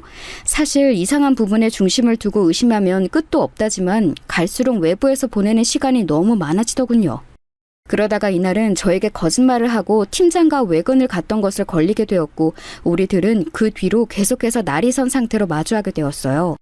게다가 가족 야유회가 있어서 참가했던 날 제가 마주친 이 팀장이라는 녀석은 지 가족들이 멀찍이서 보고 있는데도 이상하게 굴더군요. 아주 눈에 띄게 저를 조롱하는 모습을 보니 이놈은 우리 아내랑 뭔가 있는 게 분명해 보였어요. 아, 윤 대리님 남편분이시구나. 말씀 많이 들었어요. 근데 그렇게 아내가 직장 생활하는 거에 대해 불만이 많으시다고 들었어요. 아이고, 힘들겠다, 우리 윤 대리님. 남편분이 모르셔서 그렇지 윤 대리님 진짜 능력자예요. 따낸 일들이 얼마나 많고 여기서 인정을 많이 받고 있는데요. 좀 살살 놔주세요. 누가 알아요? 나중에 남편보다 많이 벌어서 크게 생계에 일조할지. 그 뭐지, 남편분은 어디서 일하신다고 했더라? 아, 들었는데 까먹었네요. 이렇게 깐죽거리는 모습을 보니까 아주 짜증이 치밀어 오르는 거예요. 이날 내내 뿔이 나 있는 저를 대하며 아내도 같이 짜증을 냈고 딸아이는 그 사이에서 매우 불편해했었어요. 그리고 돌아와서도 아내랑 얼마나 싸웠는지 아내는 무고한 자기를 의심한다며 며칠을 짜증을 내며 일관했고요. 저는 그날에 느낀 인상이 너무 불쾌해서 아내를 쳐다보기도 싫었어요. 그렇게 냉전 중인 상태가 이어지고 급기야 홧김에 저는 아내에게 회사를 그만두라고 했어요. 당연히 아내는 싫다며 악을 바락바락 썼고요. 그러나 이때 부부 사이에 오가선 안 될 말이 있는데 그 말이 나와버리게 되었어요. 둘 다 이성을 잃을 수밖에 없겠더군요. 말도 안 되는 소리 하지 마. 당신 뭐 때문에 그만두라고 하는 건지 참 뻔한 일인데 그딴 일로 의심받는 와중에 직장을 그만두라고? 당신과의 사이를 생각했으면 생각했지 절대 회사는 안 그만둘 거야. 왜? 내가 당신이랑 비슷하게 벌게 생겨서 싫은 거야? 솔직히 말해봐. 내가 정말 언놈이랑 바람날까봐 불안한 건지 아니면 당신만큼 경제력이 비슷해질까봐 싫은 건지 왜 사람이 자꾸 비겁하게 딴 핑계를 대? 순간적으로 저는 제 모든 정신 상태가 케어가 되지 않았던 것 같아요. 그도 그럴 게 그때까지 단 한 번도 저는 물리적인 힘을 아내에게 가해본 적이 없었어요. 근데 그때 어찌나 화가 났던지 이상한 놈과의 낌새를 추궁하는 저에게 다른 부분의 자존심을 누른 것을 견딜 수 없었나 봐요. 짝 하는 소리와 함께 아내의 눈은 번쩍 뜨였고 저 역시 제 손에 놀라 주춤하게 되었어요. 그런데 아내는 그런 저에게 화도 내지 않고 계속해서 이글거리는 눈으로 노려보더니 곧장 안방으로 들어가 우당탕 쾅쾅 소리를 내더군요. 당시 딸아이는 우리 본가에 놀러가서 자기 친척들이랑 있었고 저녁 10시쯤 제 여동생이 집으로 태워다 줄 예정이었어요. 시간은 저녁 7시쯤이었는데 그때 아내는 안방으로 들어가 엄청난 소리를 내며 뭔가 일을 벌리고 있었어요. 일단 제 손의 움직임에 대해 저 스스로도 놀래고 자책을 하고 있던 터라 그때 아내가 단순히 뭔가 화풀이를 하고 해소한다는 정도로만 생각했는데요. 그런 수준의 일이 아니었어요. 얼마 안 되어 문을 귀가 찢어질 만한 소리로 쾅 열더니 자그마한 보스턴백에 뭔가를 잔뜩 우겨 넣어서 나온 거예요. 옷은 외출복 차림을 한 상태로 말이죠. 저는 그 상태를 슬쩍 봤음에도 차마 입을 열지 못하고 있는데 아내가 입을 열어 정말 조금의 정도 남아있지 않다는 말투로 차갑게 말하더군요. 나 아빠한테 가 있을게. 유정이한테는 내가 연락할 테니까 그렇게 하라. 나 이렇게는 당신이랑 못 살겠다. 뭐? 그게 무슨 말이야? 귀 없어? 말 못 들었어? 말했잖아 방금. 나 내비도 아무것도 하지 마. 아내는 그렇게 말을 하고는 신발을 대충 꾸겨 신더니 현관문을 부서져라 닫고 제 눈앞에서 사라졌어요. 이건 단순한 상황이 아니었고 아내는 저에게 선전포고를 한 셈이었어요. 바로 쫓아가지도 못하고 얼빠지게 보고 있던 저는 뒤늦게 전화를 걸었지만 아내는 절대 받아주지 않았어요. 이런 일은 우리 부부 사이에서 정말 처음 있는 일이라 도통 어떻게 해야 할지를 모르겠더군요. 머릿속에서 잘못했다는 걸 알고 있었음에도 어떤 행동도 더 취할 수가 없었어요. 어디다 의논할 곳도 없고 머리가 정말 터져나갈 것 같아서 근처 편의점에서 맥주를 사다가 마셨어요. 너무 괴로운 마음에 잘 먹지도 않는 그까지 술을 조금 먹고 잠깐 엎어져 있었나 봐요. 여동생이 배를 하도 눌러대는 통에 열어줬고 딸아이는 지 고모를 따라 우리 집에 왔더군요. 오빠 술 마셨어? 집안 꼴이 이게 다 뭐야? 언니는? 유정아, 이제 집에 들어가. 고모 간다. 여동생은 이렇게 자기 할 말만 하고 사라졌고 딸아이는 곧장 자기 엄마를 찾았어요. 저도 딱히 뭐라 할 말이 없어서 대충 둘러댔어요. 애도 피곤했는지 자러 들어갔고 저는 이런 일로 장인어른께 연락드리기도 뭐해서 밤새 뒤척이며 아내가 없는 밤을 그렇게 보냈어요. 하지만 그 다음 날부터 애는 지 엄마를 찾기 시작했고 저도 여간 초조한 게 아니었어요. 회사 가 있는 사이 전화했지만 아내는 전화를 여전히 받지 않더군요. 점심때쯤 되니 도저히 안 되겠어서 장인어른께 전화를 드렸는데 거기서 너무 놀라운 소리를 듣게 된 거예요. 뭐? 정미가? 정미가 여기를 왜? 전화 받은 게 없는데 무슨 소린가? 자네 뭐 부부싸움이라도 한 거야? 그럼 애가 어디를 갔단 말이야? 어제 안 들어왔다고? 이 말 그대로 본인 친정에 간다던 아내는 그곳에 가지 않았던 거예요. 가지 않은 채 집에도 들어오지 않고 어느 곳에선가 시간을 보내고 있다는 얘기였어요. 전 부랴부랴 아내 회사에 전화를 걸었고 곧장 찾아가서 만나려고 준비를 하던 차에 또 제 발걸음을 붙잡는 허망한 소리를 듣게 되었어요. 여직원이 전화를 받더니 희한한 말을 하는 거예요. 아, 윤 대리님이요? 안 그래도 저희 회사 지금 난리 났는데 연락이 도통 안 되세요. 남편분이라고 하셨죠? 전화도 안 받으시고 출근도 안 하셨어요. 근데 지금 거기뿐 아니라 아닙니다. 여기에 저는 왠지 모르게 뒤통수가 바짝 당기는 듯한 느낌이 들어 혹시 회사에 또 무슨 일이 있는 거냐고 재차 물었어요. 그랬더니 여직원은 망설이더니 자기도 정확한 건 모른다면서 이런 말을 하는 거예요. 그 말을 들은 저는 곧장 주저앉고 말았어요. 그게 아니 이런 말을 해야 하나? 근데 어떻게든 확실히 뭐든 상황이 돌아가는 걸 저희도 맞춰봐야 하니까요. 저희 지금 윤 대리님만 안 나오신 게 아니라 여기 이 팀장님도 안 나오셔서요. 거기도 지금 집에서 사모님이 난리시거든요. 연락 안 된다고. 일단은요, 연락되면 저희도 좀 알려주세요. 그럼 이만 끊겠습니다. 정말 머리 안에서 벼락이 치는 듯한 기분이 들었어요. 그리고 등에서 어찌나 땀이 솟아오르는지 불쾌하고 또 더러운 이상한 예감이 뱀처럼 저를 휘어감는 게 느껴지더군요. 아내가 안 들어오고 연락이 안 되는 것만으로도 불안하고 도통 상황이 이해가 안 가는데 제가 가장 두려워하고 질겁을 상황과 연결이 되는 느낌이었어요. 왜 하필 그 시점에 그 경기를 일으킬 만큼 끔찍한 놈과 아내가 동시에 이런 꼴이 된 걸까요? 설마 하면서 눈을 감고 애써 이 연결고리를 끊어보려던 저는 아무리 노력해도 계속해서 들러붙고 마는 이 연결고리에 완전히 파김치가 되어버렸어요. 암만 생각해도 이 두 인간은 제 아내와 그 이 팀장이라는 놈은 뭔가 둘이 겹쳐있는 연결고리가 있는 거예요. 입 밖으로 머릿속 밖으로 정리하고 싶지 않은 문장이지만 그 둘이 지금 같이 있고 같이 어딘가로 사라져버렸다는 것. 이렇게 정리를 할 수밖에 없는 상황이었던 거예요. 저는 너무 분이 치밀고 머릿속이 혼란스러워 아무 말도 할 수가 없었어요. 거의 혼절할 듯 정신이 나가버려서 회사에 사정을 말하고 나왔고 일단 다시 집으로 들어와 아내가 나가버린 안방을 뒤엎어봤는데요. 뭔가 작정이라도 한 듯 핸드폰도 안방의 침대 이불 위에 아무렇게나 던져두고 나갔었더군요. 전날 저는 서재 쪽 방에서 자느라 안방 상황이 그런지도 몰랐어요.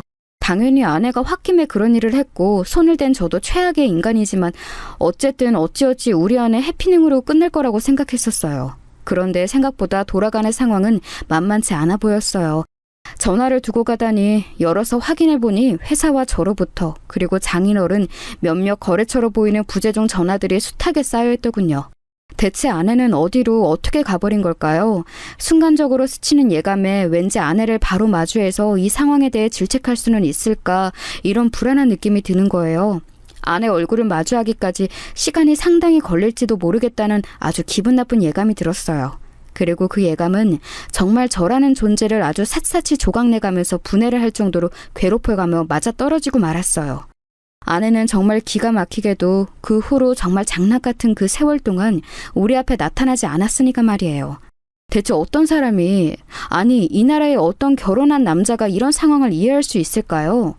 농담 아니라 정말 진실 그 자체로 제 아내는 저와 제 딸 앞에서 자취를 감춰버렸어요. 날짜를 잊지도 못하는 그 2013년 어느 날 저와 싸우고 제 실수가 있던 그날 밤에 짐을 아주 대충 챙겨서는 핸드폰도 집에 던져두고 사라졌어요. 11살 딸내미와 아내의 말대로라면 본인을 의심하는 남편을 두고 말이에요. 자기 친정 아버지에게도 연락 한 통 없이 그렇게 곧 죽어도 본인은 아니라던 회사 동료라는 놈과 나란히 자취를 감췄네요. 당시에는 정말 뭐 이런 난리가 없을 만큼, 아니 아마 대한민국에서 우리 집만 그렇게 소란스러웠을지 모르겠지만 모든 게 엉망진창이었네요. 장인어른도 몇 번이나 다녀가시고 아내의 회사는 난리가 나고 저는 그 이 팀장이라는 놈의 배우자랑도 나란히 마주 앉아 상황을 맞춰봤다가 서로 욕을 했다가 아주 찰천지 원수가 되어 몇 번이나 싸움이 붙을 뻔했어요. 서로 배우자 간수를 잘하라는 등 쓸데없는 싸움을 하다가 대체 이게 뭔가 싶더라고요. 그 와중에 알아낸 사실은 이 팀장 그놈은 정말 쓰레기 중 쓰레기더군요. 나중에 이런 상황까지 나오자 그 집 마누라라는 사람은 겨우 제 앞에서 입을 다물었지만 말이에요. 이것도 여기 황 부장이라는 분 아니었으면 가뜩이나 복장 터지는 상황에 저만 더 뒤집었을 뻔했어요. 그게 저 이런 말 죄송합니다만 이 팀장님 가족분들 사모님께 참 죄송한 말씀입니다만 그래요. 이 팀장님과 이래저래 안 좋은 말이 나오던 게 윤 대리님도 있지만 이렇다 쉽게 회사에서 뭔가 증거를 얻은 건 아닙니다. 우선 윤 대리님도 지금 참 아쉬운 상황입니다만 이 팀장님이요. 저기 타부서 여직원 둘과 좀 일이 있었던 모양이에요.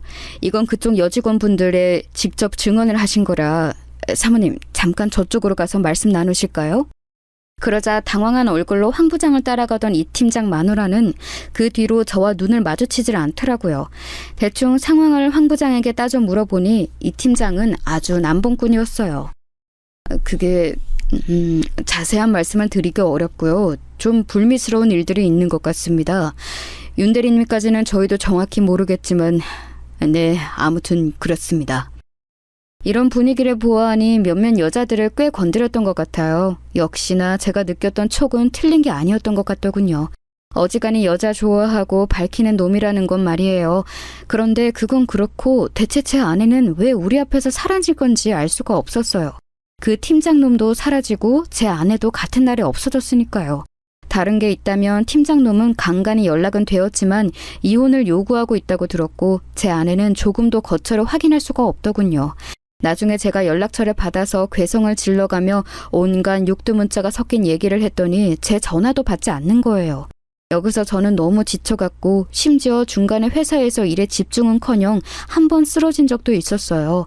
심신이 다 녹아 없어질 정도로 마음고생하는 저 때문에 어쩔 수 없이 딸아이는 주중에는 자기 고모네에서 등하교를 하게 되었어요. 여동생이 너무 신경을 많이 써주었고 솔직히 얘가 없었다면 제가 그 시기를 어떻게 버텼을지 모르겠네요. 오빠, 나는 정말 이해가 안 돼. 언니, 어떻게 그렇게 유정이랑 오빠를 두고 나가? 남자한테 환장해서? 아니, 그 남자놈도 지금 이혼해달라고 난리라며. 언니는 뭔데? 연락될 구멍은 다 놔두고 나가버리고 그냥 남자한테 환장해서 그쪽에 들러붙은 거야? 와, 진짜 너무 괘씸하다. 오빠는 절대 이혼해주지 마. 나 정말 언니 그렇게 안 봤어. 성격 좀 깐깐해도 언니가 그런 쪽으로 사고칠 거라는 건 상상도 못 해봤다고. 다 떠나서 우리 유정이 너무 불쌍해서 어떡해. 자기 엄마를 저렇게 찾는데. 그나마 내가 이 동네 살고 우리 애들이랑 한 학교 다니니까 오감을 챙기는 거지. 그거 아니었으면 어떻겠겠냐고. 진짜 환장을 노릇이다. 동생 말 맞다나 우리 집은 풍비박산이 나버렸고 혼자 살아가시는 저희 아버지를 비롯하여 장인어른까지 깊은 충격을 받으셨어요. 솔직히 인간된 마음으로 그렇게 시간이 하루하루 지나 몇 달이 되고 있는데 제가 제정신을 차릴 수 있었을까요? 너무 마음이 괴로워 회사도 그만두려는 저를 지금에 와서 생각해보면 너무 고맙게도 동료가 강력하게 말렸어요. 안 돼, 절대 안 돼. 그만두면 안 된다고. 살다 보면 별일 다 있는 거야. 그래도 어떡해. 밧줄은 붙잡고 있어야지. 남자가 밧줄은 붙들고 있어야 돼. 애는 어떻게 할 거야? 애 엄마는 그렇다고 쳐. 언놈이랑 도망가서 안 나타난다고 치자고. 그럼 그냥 그렇게 굶어 죽을 거야? 애는 여동생이 봐준다며. 근데 그걸 언제까지 할 수 있겠어? 앞으로 살 날이 구말리 장천이야. 여동생도 가정이 있을 거 아니야. 결국 아빠인 권 대리가 애 끝까지 책임져야 할 거 아니야. 이만한 걸로 그렇게 쓰러지면 안 돼. 물론 죽을 맛인 건 알아. 그래도 안 돼. 그만두지 말라고. 지금 회사 관두면 무슨 답이 있는데? 이 말에 저는 두둥하며 머릿속에서 뭔가가 잘게 부서지는 듯한 소리가 느껴졌어요. 너무 구구절절 하나도 틀린 말이 없어서 외려 더 제 가슴을 쓰라리게 하고 찢겨지게 만들더군요. 정말 맞는 말이었어요. 제가 회사를 그만두고 주저앉아 버리면 그 다음에 잡을 수 있는 밥줄은 결코 이만한 수준으로 똑같이 찾아오지 않거든요. 저는 어쨌거나 살아가야 하고 이제 막 초등학교 4학년인 딸아이도 키워내야 했어요. 집 대출도 한아름이었고요. 여동생이 돌봐주는 것도 한계고 매제 보기도 미안하고 결국 모든 건 다 제 손안에 있고 책임을 져야 했거든요. 아니나 다를까 회사에 낸 잠깐의 휴가를 다 채우고 다시 복귀했을 때 얼마 안 되어 여동생이 이런 말을 해오더군요. 오빠, 나도 우리 애들 이제 중학교 가고 신경 쓸 게 많아서 유정이를 빼곡하게 챙기기가 힘드네. 우리 신랑도 오빠랑 유정이 너무 안 됐다고 안타까워해. 그런데 어쩌겠어. 얼마 전에 미희도 학원 근처에서 사고 나서 그거 챙겨야 되고. 아무튼 너무 정신이 없어. 오빠 진짜 마음 강하게 먹어야 해. 아 참, 언니네 집에서는 연락이 없어? 사돈 어르신 말이야. 우리 장인어른 정말 제 여동생 말 맞다나 왜 연락이 없었겠나요. 장인어른은 제가 설명한 대략적 내용을 듣고 믿을 수 없어 하셨고 제가 와이프 회사에 가서 따져 묻고 상황 파악을 할 때에도 같이 가셨어요. 그런 와중에 본인도 어쩔 수 없이 많은 상황들을 실감하시고 알게 되셨고요. 그렇게 돌아온 뒤 저나 장인어른이나 차마 서로에게 연락할 만한 타이밍을 찾지 못했던 것 같아요. 제 마음이 굴러가는 모양으로 볼 때 저 역시 장인어른을 썩 뵙고 싶지는 않았어요.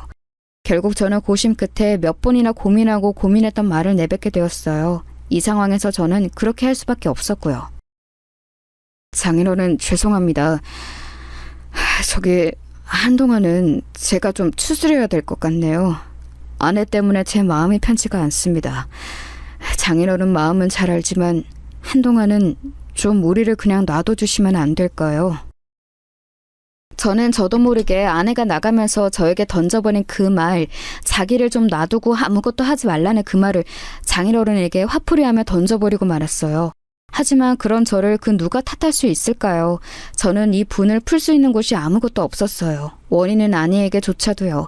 아내는 이 갈 곳 없는 분노를 자기에게 푸는 것조차 허용하지 않고 사라져버렸고 저도 저지만 생떼 같은 자기 딸, 그렇게 예뻐하던 딸도 미련 없이 내던지고 남자 놈을 쫓아나간 거예요. 우리들과의 연결고리는 조금도 허용치 않겠다는 듯이 핸드폰까지 두고 나가버렸어요. 그러니 저도 더 이상 쥐어짜낼 조금의 배려, 긍정적인 태도가 나오진 않더라고요. 장인어른은 저 말에 답은 따로 안 하셨지만 그 뒤로 연락을 하지 않으셨어요. 그렇게 흐지부지 처가와의 연락도 끊기게 되었고 이미 이것만으로도 충분히 괴로운 제 인생은 더 험난하게 흘러가게 되었답니다. 저는 그때 정말 사고같이 당한 이 일에 대해서 어떻게 대처해야 되는지 알지 못했어요. 얼마간은 여동생이 도와줬지만 1년도 안 되어 이 부분은 손 털게 되었고 저 혼자서 곧 다가올 사춘기를 앞둔 딸아이를 감당해야 했답니다. 워낙 제 딸은 저를 좋아하는 아이였지만 엄마가 눈앞에서 사라지고 나니 여간 불안해하는 게 아니었어요. 드러내놓고 뭔가 사고를 쳤다기보다 조용조용하게 안 보이는 데에서 사고를 치고 있더군요. 저에게도 직접적으로 자기 엄마를 찾은 적이 없었어요. 아마 어른들의 대화 속에 눈치를 챈 것 같았는데 저를 생각해서인지 뭔지 말을 안 하더군요. 그렇게 딸은 점점 제 앞에서 입을 닫게 되었어요. 아빠가 나한테 말 안 걸었으면 좋겠어. 나 만사가 다 짜증나. 나도 내가 왜 이러는지 모르겠어. 아빠 미안해. 학교도 다니기 싫어.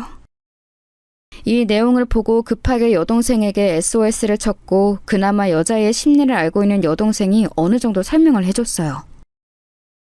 심각하다면 심각하고 별일이 아니면 별일이 아닌 상황 같아.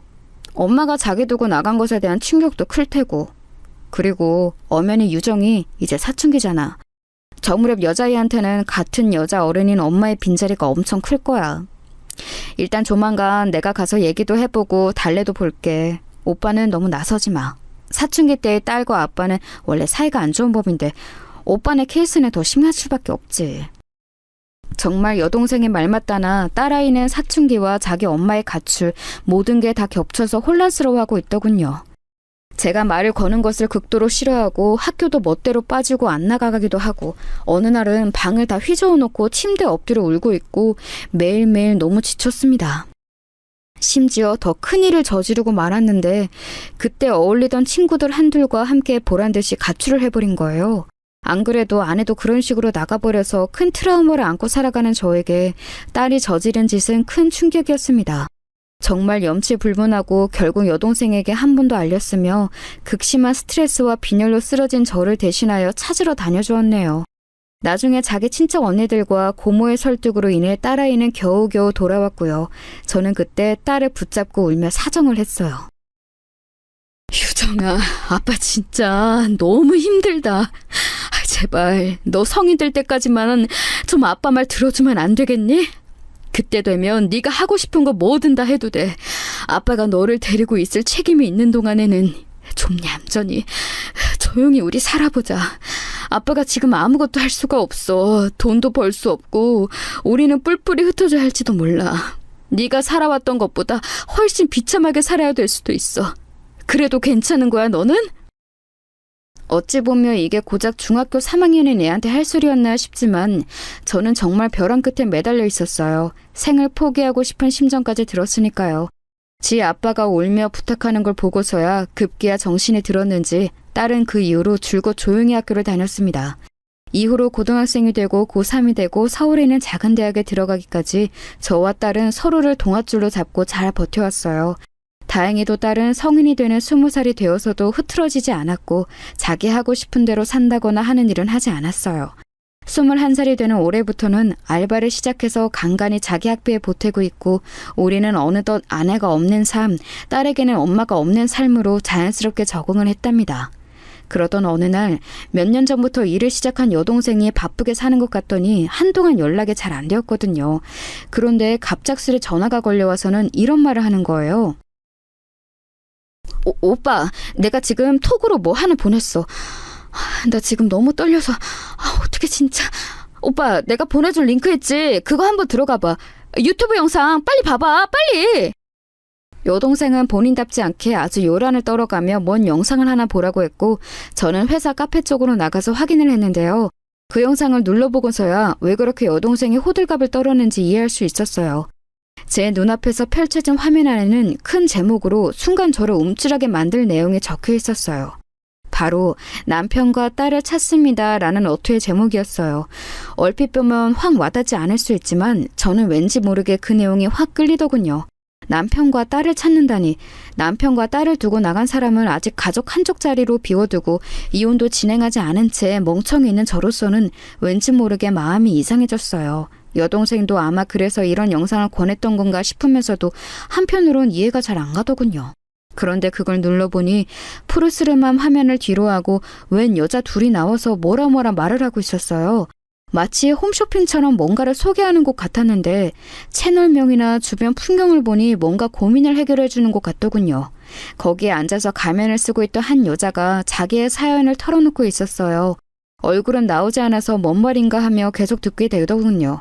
그런데 좀 이상한 부분이 있는 거예요. 사회자의 소개말부터 좀 희한한 게 들렸습니다. 그럼 오늘 사연 보내주신 동상동님은 10년 전쯤 남편분과 딸을 잃어버리셨다는 걸까요? 상황이 너무 안타까운데 요즘도 이렇게 기억을 잃게 되는 상황이 있나 봐요.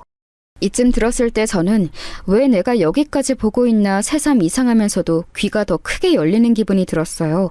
뭐 이런 일이 다 있나 싶었죠. 기억을 잃어서 남편과 딸을 잃어버렸다고? 하면서요. 그러자 그 옆자리에 가면을 쓴 여자가 대답을 하는데 좀 이상해서 얼굴을 찌푸리게 되더군요. 네, 제가 동산동에서 사고가 나서 그때 지금의 어르신 부부께서 저를 119를 불러 도와주신 거예요. 그때만 해도 저는 기억이 없어졌던 것 같아요. 수술도 오래 받았다고 하더라고요. 그러게요. 저희가 동상동님 사연을 들었을 때 눈에 띄었던 건 그런 사고를 겪을 수는 있지만 기억이 오래도록 없으셨고 나중에 깨닫고 보니 가족이 있었던 것 같다고 하셨던 부분이에요. 실제로 가족이 있었다는 것을 확신하시는 거죠? 이제서 기억이 조금 나시는 건가요? 사회자가 여기서 말하는 부분부터 저는 이상하게 가슴에 조여오는 기분이 들어 계속 휴대폰 스피커 쪽에 귀를 가까이 더 들이대게 되었어요. 그리고 점점 이어지는 내용을 듣고 눈을 한껏 찌푸리며 작게 비명을 토하게 되었습니다. 네, 이렇게 살아온 것도 벌써 10년 정도 되었나 봐요. 저한테는 남편이 있고 아이가 있었어요. 딸이요. 몇 살인지 정확히 기억은 안 나는데 지금 20살쯤 되지 않았을까요? 남편 이름만 기억이 있어요. 딸도 생각날 것 같은데 자꾸 뒷글자가 기억이 안 나요. 그럼 남편분 성함을 한번 말씀해 주실 수 있을까요? 딸아이는 성이 똑같을 테니까요. 성도 모른다고 하셨죠? 그럼 혹시 모르니까 한번 아는 대로 말씀해 주세요. 정말 너무 안타까운 사연이네요. 별 얘기가 다 있다 싶으면서 한 몇 분간 들어왔던 이 내용 안에 저는 믿을 수 없는 소리를 귀 안에 담게 되었어요. 그 고민이 있다는 가면을 쓴 여자분의 입에서 나온 잃어버린 남편이라는 남자 이름은 암만 여지껏의 인생을 되돌려봐도 어떻게 이런 일이 있을 수 있나 싶은 상황 그 자체였거든요. 그 이름은 바로 제 이름이었으니까요. 명진이라는 이름이에요. 한번 기억이 난 뒤로 계속 그걸로 굳어져서 맞다고 생각이 드는 걸 보니까 맞는 것 같아요. 성이 기억이 안 나요.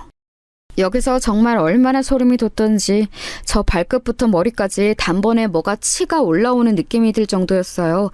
그러고 보니 화면 안에는 자막으로 그 가면을 쓴 여성분의 신원이 대충 나와 있었는데 이름은 안 나와 있고 나이만 나와 있었어요. 40대 중반의 여성이라고 하는데 정확한 나이도 아니고 해서 저도 생각이 복잡해지더군요.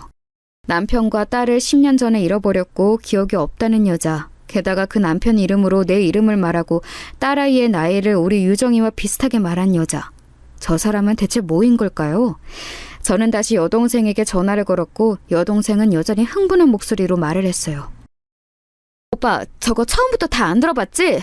나 빨리 감기로 돌려봤는데 장난 아니야. 나 저 채널 주인한테 메일 보내놨어. 혹시 몰라서. 이거 정말 나 지금 진정이 안 되는데 좀 그래 마음이. 저 사연 여자 좀 이상하다니까? 아니 글쎄 10년 전에 동산동에서 사고가 났다는 거야.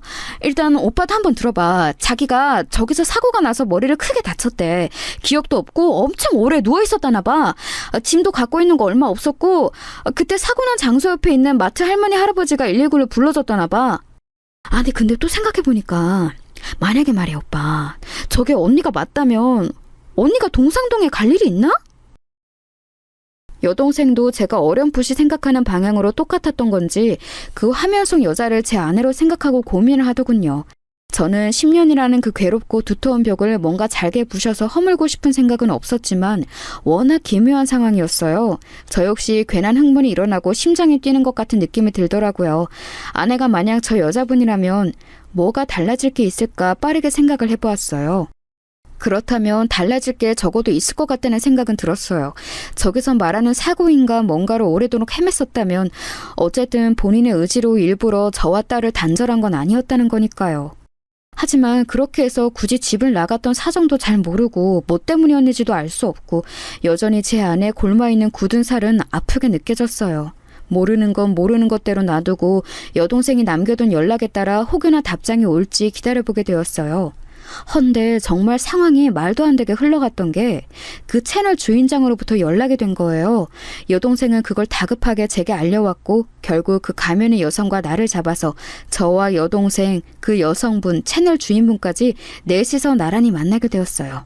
사실 그 당시에 화면으로 얼굴이 나왔더라면 더 빠르게 알아낼 수 있었는데 가면을 쓰고 있으니 알아보기도 힘들었고요.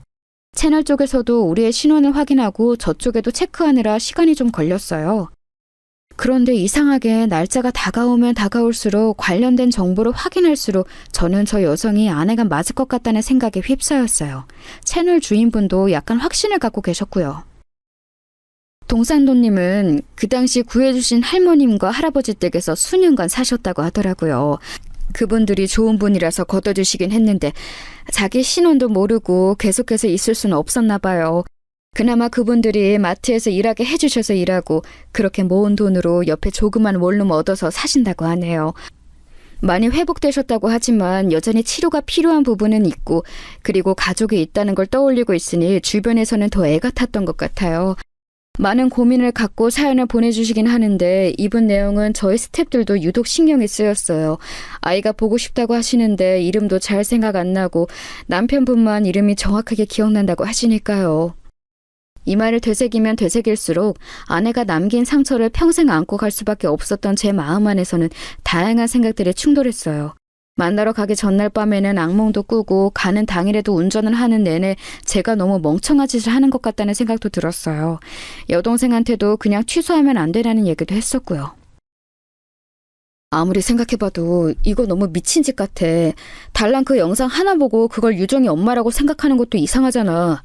그리고 유정이 엄마 그 회사 팀장 놈이랑 사라진 거 맞을 거야. 그 집도 나중에 들려오는 얘기로 이혼했대. 유정이 엄마는 이후로 우리한테 연락도 한 통 없었어. 지금 이 순간까지 말이야. 둘이 살림 차린 게 맞는 게 아닐까? 내가 이혼 안 해주고 있으니 더 괘씸해서 저렇게 잠수 탄 것 같아.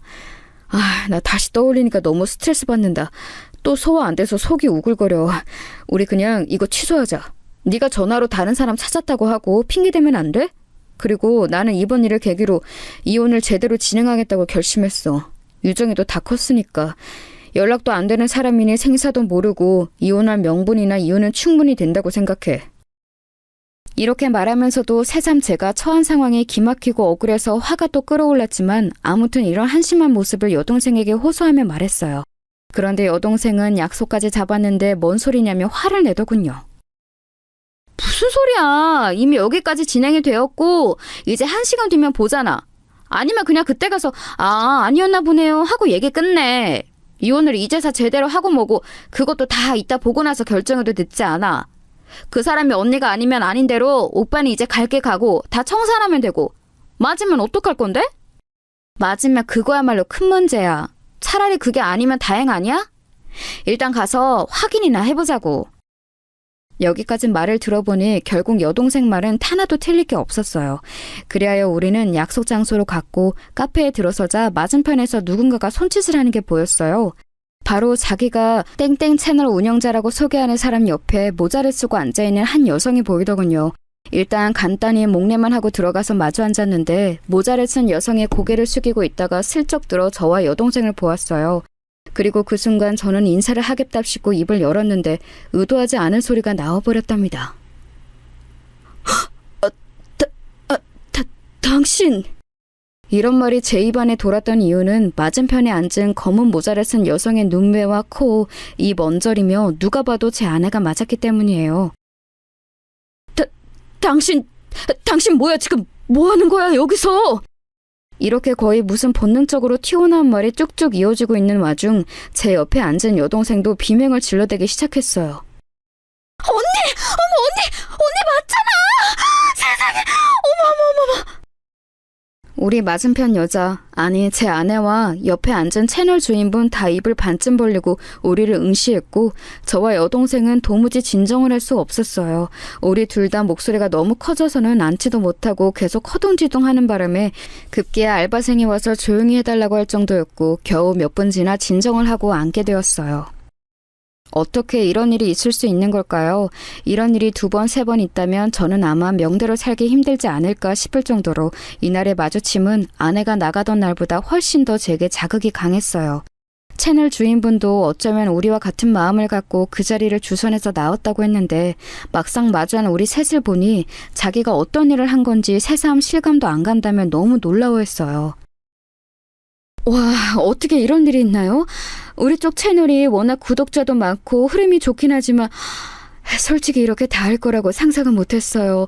하도 사연이 안 되어 보여서 다른 SNS 창구로도 홍보를 해볼까 생각은 했지만 아시다시피 저희도 일이 많은지라 그럴 사정까지는 안 됐거든요. 어떻게 이렇게 연결이 된 걸까요? 이처럼 놀라워하는 채널 주인분과 달리 제 맞은편에 앉아 10년 만에 저와 얼굴을 대면한 제 아내는 그냥 떨떠름하고 당황스러운 표정을 짓고 있었어요.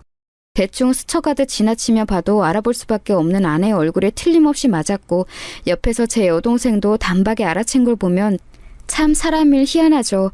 가운데서 채널 주인분이 정리해준 내용과 우리가 사전에 말했던 내용들을 정리해보면 이런 결론이 나더군요.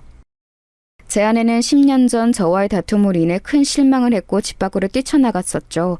그렇게 나간 아내는 그날 나가면서 저에게 말했듯이 실제로 처갓댁에 가려 했던 모양입니다. 저희 집에서 한 번에 가는 교통편은 없기에 버스를 갈아타려고 중간에 당산동에 내렸고 거기서 다른 버스를 타려고 건너가려다 사고를 당한 것 같더군요. 당시 저는 제가 의심했던 그놈과 어딘가로 뜨려고 했던 게 아닌가 싶었지만 아내가 사고를 당했다던 동산동은 늘 처갓댁 갈 때 중간에 갈아타던 곳이 맞아요. 아내는 정말 제게 말했던 그대로 장인어른께 가려고 했던 게 맞았습니다. 이미 유튜브에 나온 내용 중 동산동에서 사고를 당했던 얘기를 들었을 때 약간 직감이 되었던 부분이지만 다시 맞춰보며 확인을 해보니 새삼 울컥한 감정이 올라오더군요. 그간 살아오면서 제가 내린 결론은 회사놈이랑 눈이 맞아서 같이 사라졌다고 생각했던 게 한 70%였고 나머지는 약간 미지수였어요. 왜냐하면 앞에서도 말했듯이 그놈이 이혼했다는 얘기는 들었거든요. 헌데 재혼했다는 말도 있어서 약간 그 부분은 아리송한 부분이 있었어요. 아내는 저와 이혼이 안 된 상태인데 재혼을 할 수 있을 리가 없으니까요. 아무튼 그렇게 사고를 당한 아내는 당시 뺑소니 차량이 혹독한 사고를 당한 거라 범인도 못 잡았고 근처 마트 할머니 부부가 나와서 도움을 주었다고 해요. 그리고 큰 수술을 했으며 기억도 잃었고 본인의 신원도 알지 못하고 정말 아무것도 모른 채 할머니 부부와 5년 정도 함께 살았다고 하더군요. 그 뒤로도 근근히 신세를 지긴 했다지만 마트에 취직을 해서 어찌어찌 돈을 모으며 살았다고 합니다. 그렇게 혼자 살아온 것도 약 5년 정도 되었다고 하고요. 근래에 들어서 조금씩 기억이 났고 그런 사연을 안타까워한 주변 직원과 할머니 부부의 도움으로 이런 창고를 이용했다는 거예요. 채널 주인도 처음에 너무 당황스러웠다고 해요. 그런 사례들이 아예 없는 건 아니고 저도 몇 번 보긴 했지만 동산노님은 좀 많이 안타까웠어요. 이제 조금씩 기억이 나려고 하고 가족이 있다는 걸 인지했는데 보고픈 감정은 있는데 만나볼 길이 없으니 무척 힘들어하셨다더군요. 그날 촬영할 때도 얼마나 많이 우셨는지 몰라요. 중간에 몇 번을 끊어야 할 정도로 진정이 안 되셨어요. 혹시 동산도님의 신원에 대해서 좀 더 자세히 말씀해 주실 수 있을까요? 여기까지 듣고 우리도 그간의 사정에 대해 설명했고 겨우겨우 조금씩 틈을 메워가며 이야기를 마무리 짓게 되었어요. 상황을 듣고 나니 참 어떻게 이 현실을 받아들여야 할까 싶어 저와 여동생은 말을 잇지 못했어요. 아내는 본인의 신원에 대해서 저로부터 설명을 듣고 난 뒤 알 법도 모를 법한 얼굴로 힘들어하더군요. 그렇게 거의 두어 시간을 함께 있었는데 저는 이유 모를 눈물이 계속 쏟아져 고개를 들 수가 없었어요. 제가 우니 여동생도 따라 울고 채널 주인도 어느 정도는 심정을 알겠는지 이해는 한다고 하고 맞은편 앉은 아내도 어쩔 줄 몰라 하더라고요. 그리하여 우리는 이후 그간 아내를 돌봐주셨다던 할머님 부부까지 다 같이 만나고 이후에 장인어른까지 모시고 많은 내용들을 확인했어요. 복잡한 절차와 수많은 통곡과 울음 속에 겨우겨우 한 집의 형태로 모이게 되었고 이렇게 지내게 된 지 아직 몇 달이 안 되었어요. 저도 저지만 가장 이 깨어진 흐름을 붙이기 힘들었던 건 아내와 딸이었어요. 딸은 나중에 사정을 다 듣고는 무척 괴로워하더니 결국엔 자기가 먼저 엄마에게 다가가더군요. 엄마, 나 엄마 딸 유정이야. 사진 보여줄게. 그러면서 앨범을 열어서 보여주고 조금씩 힘들게 생각해보려는 자기 엄마를 기다려주었어요. 딸아이는 그닥 말이 많은 편이 아니라서 자기 생각을 드러내진 않지만 저와 자기가 생각했던 그런 이별이 아니었다는 것은 안도감을 느끼고 있나 봐요. 저도 마찬가지고 그래서인지 딸 역시 조금 낯설어하면서도 거북하지 않게 엄마를 대하고 있으니까요. 10년이라는 시간 동안 우리는 2번 이사를 했고 그렇게 옮겨서 살고 있는 집에 아내를 데려와 소개시키면서 묘한 기분이 들었어요. 아내 역시 살고 있던 곳을 우리에게 소개해 주었고 그곳을 정리하고 오면서 서로 많은 이야기를 나누었어요. 그리고 아내는 여전히 치료를 하고 있답니다. 여전히 많은 것을 어색해하고 있는 걸 보니 회복이 완벽히 되려면 시간이 좀 더 필요한가 봅니다. 또한 장인어른은 건강이 많이 나빠지셨는데 돌아온 딸을 보고 겨우 잠을 주무시게 되셨더군요. 정미, 그러고 나간 뒤에 내가 잠을 제대로 잡은 적이 없어. 아파도 죽을래도 죽을 수가 없더라고. 정미가 말짱이 있어서 이렇게 어디 있었어서 내가 죽지도 못했나 봐. 왔는데 내가 없어 봐. 얘가 얼마나 슬플 거야. 이 말을 들으니 그간의 세월이 너무 기가 막혀서 저도 또다시 울음이 쏟아져 나왔어요. 이렇게 사연을 정리해보는 동안 저도 내심 제 자신에게 묻고 싶네요. 모든 것이 제 잘못이란 생각만 들고 내가 그렇게 아내를 내모른 게 아닌가 하는 아픔이 올라와요. 제가 그날 확실한 증거도 없이 그렇게 아내를 의심했고 격화된 분위기에 이끌려 손까지 대지 않았더라면 아내는 그 시간에 갑작스레 움직여 처가에 갈 생각을 안 했을 테니까요. 이후에 알아보니 제가 의심했던 그 팀장놈은 재혼을 한 게 맞았더군요. 그렇다면 상황이 어찌되었건 우리 아내랑 뭔가가 있었던 것 같아 보이지는 않아요. 적어도 제가 그렇게 흥분할 정도로 부부 사이를 깰 만한 상황은 아니었던 것 같더라고요. 따지고 보면 그 당시 아내가 외근을 그 인간과 같이 했어도 저에게 확실히 말을 안 한 게 워낙 제가 직장 내 불륜에 민감하니 일부러 얘기를 안 했던 것 같기도 해요. 이처럼 시간이 10여 년 흐르고 나서야 따져보니 참 모든 게 부질없다는 생각만 들 뿐이더군요. 우리 부부는 딸아이 포함 우리 가정은 왜 이런 일을 겪어야 했는가 너무 참담하게 느껴졌어요. 게다가 본래 활발하고 다소 고집있는 성격으로 늘 의견을 말하던 사람이 못 본 수년 사이에 약간의 주눅이 들어있는 모습을 보니 너무 가슴이 아프더군요. 아내는 일부 기억들을 되찾고 저에게 이렇게 말을 해주고 있지만 저는 여전히 죄책감에 마음이 괴로워요. 그래도 나는 우리가 다시 만난 게 기적이라고 생각해요. 아직 실감 안 나는 게 더 많지만 기억이 제 기능을 할 때 괴롭긴 하지만 그대로 모르고 살았으면 얼마나 더 불행했을까 싶어요. 옛날 일은 우리 생각하지 말아요. 아내 말대로 그런 끔찍한 상황에 놓여 헤어졌던 우리가 다시 만나게 되었다는 것도 참 기막힌 현상이라고 생각해요. 당시 사고 났을 때 사진이나 자료들이 남아있는 것을 받아보았을 때 그 곁에 가족이라 부를 만한 게 아무도 없이 홀로 감당했을 아내가 너무 가엾고 안쓰러울 뿐입니다. 우리의 앞날은 이전과 다르리라 그래도 조금은 편해지리라 믿어보고 싶습니다. 한 번은 정리를 해두고 싶어 이렇게 못난 제 이야기를 두서없이 적어보았습니다. 들어주셔서 감사합니다.